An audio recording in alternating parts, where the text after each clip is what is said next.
안녕하세요. 책으로 승부입니다. 세계 역사 이야기 중세편으로 함께 나눠보겠습니다. 이번 시간에는 빛나는 제국 로마에 대해서 둘러볼 거예요. 지중해를 둘러싸고 있었던 그 땅들을 바로 로마 제국이라고 불러요. 수백 년 동안 로마 병사들은 지중해 주위의 여러 나라들을 공격을 해서 로마 제국에서 그 나라들을 다스린 거죠. 로마의 법으로, 로마의 언어로, 로마의 황제에게 복종하도록 했던 거예요. 이제는 로마 제국의 중심인 이탈리아에서도 로마라는 도시에 대해서 먼저 살펴볼게요. 로마 시내를 구경하게 되면 잘 포장된 도로들이 사방에 뻗어 있고 수많은 사람들이 북적거려요. 사람들은 흰색의 헐렁한 옷인 로브를 입고 있는데 긴 자락을 어깨에 걸치고 가죽으로 만든 허리끈을 메고 다녔어요. 길 양편에는 높다란 건물들이 들어서 있었어요. 콘크리트로 지은 아주 오래된 공동주택이에요. 아파트, 5층 높이의 아파트도 있었어요. 그 벽 안에는 쇠와 쇠가 부딪히는 소리가 들리는데 알고 봤더니 바로 검투사들이 목숨을 걸고 경기하는 곳이에요. 그리고 전차 경주가 벌어지고 있기도 해요. 병사들이 굶주린 사자와 싸우고 있는데 이것은 로마 시민들을 즐겁게 해주기 위해서라고 합니다. 이제 도시의 가장 번화한 곳으로 가보게 되면 거대한 대리석 기둥이 즐비하고 기둥마다 석상이 하나씩 얹어 있는데 그것은 바로 로마의 위대한 장군과 황제의 석상이에요. 그리고 가다 보면은 가마체를 타고 뒤뚱거리며 걷는 사람들이 있는데 가마체를 타고 가는 사람들은 귀족, 가마체를 메고 가는 사람들은 노예, 이렇게 나눠졌어요. 길은 가도 끝이 없는 것처럼 보여요. 로마 사람들은 제국의 구석구석을 서로 연결하는 수백 개나 되는 길을 닦아 놓았거든요. 그 길들을 여행하는 사람들은 그 누구라도 안전하게 다닐 수가 있었습니다. 로마 제국은 그 평화가 한시라도 깨지지 않게 노력을 했어요.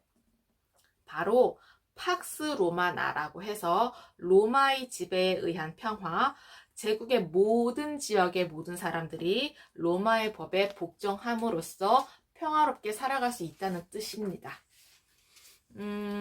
만약에 도둑질을 하거나 강도의 행각을 벌이게 되면 사형을 당하거나 검투사로서 싸우다가 죽음을 맞이할 수가 있습니다.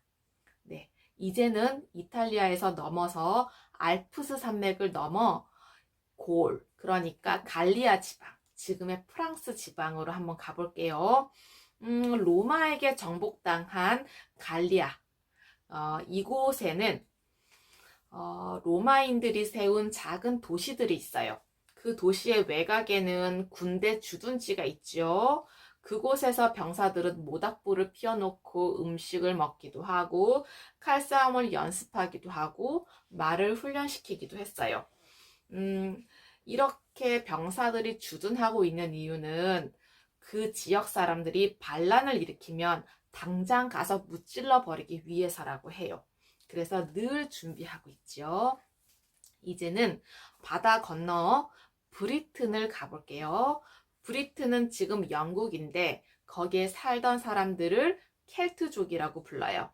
그 사람들은 온몸에 푸른 칠을 하고 머리에는 동물의 기름을 발라서 머리가 빳빳해져 있어요. 커다란 양날 토끼나 면도칼처럼 날카로운 창을 들고 있어요. 굉장히 강해 보이죠? 네, 이제는 대서양 위를 날아서 스페인을 지나 북아프리카를 들어가 볼게요. 그곳에는 로마인들이 세운 상업 도시가 있어요. 사람들은 항구에서 향료나 비단, 소금, 목재 같은 상품들을 가득 실은 배를 볼 수가 있어요. 그리고 우리는 뾰족한 피라미드가 있는 태양의 아들이 있는 이집트로 가볼 거예요. 이집트도 로마의 지배를 받고 있었던 거죠. 네. 그리고 우리는 아라비아 반도, 시리아를 거쳐서 소아시아 하늘을 날고 그리스를 통과하면서 로마 제국을 만나볼 수가 있습니다. 전 세계의 지배자였던 로마 제국. 네, 우리가 쭉 살펴보았습니다.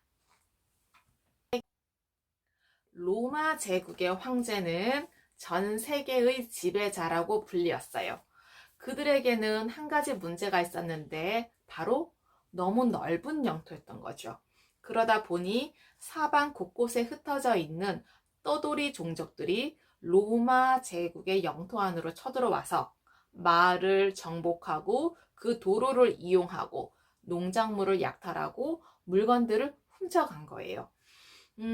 이런 떠돌이 종족들인 야만족들이 바로 바버리언이라고 불렸어요. 이 사람들은 학교도 다니지 않고 글도 모르고 음식도 익혀 먹지 못했어요.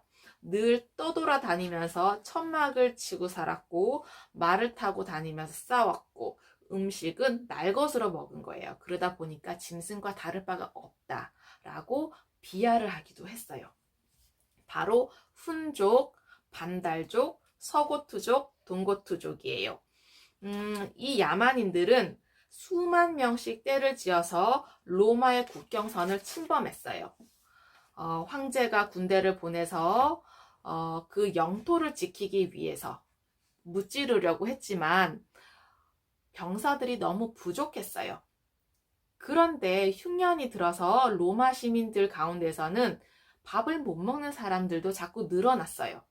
그 와중에 페스트라는 전염병이 퍼져서 건장한 로마의 병사들도 죽어나갔어요. 그런데 지배자의 권위를 물려받은 황제들이 능력도 없고 인성도 더러웠던 거예요. 그러다가 디오클레티아누스라는 황제가 즉위하게 되었어요. 이 디오클레티아누스는 어떻게 했느냐? 로마를 둘로 쪼갰어요. 그래서 동쪽은 자신이 다스리고 서쪽은 막시미아누스라는 황제가 지배하도록 했어요. 그래서 로마는 두 개로 나눠지게 되었고 황제도 두 명이 된 거예요. 막시미아누스 황제는 자신이 다스리는 서로마 제국이 외부 침입을 막기에 유리할 거라고 생각을 했어요. 왜냐하면 더 작았기 때문에. 그렇지만 이 막시미아누스 황제가 죽은 지 150년 뒤에 서로마 제국은 야만인들에게 완전히 정복당해 버렸던 거예요. 야만인들은 로마를 불태우고 로마의 보물을 다 가져갔어요. 그래서 이제 남은 것이라고는 로마의 도로와 다리 뿐이었다고 합니다. 네, 어떠셨나요? 과거의 지혜와 지식을 통해서 현재와 미래의 삶이 좀 더 의미 있고 풍성해지시기를 기원합니다. 감사합니다.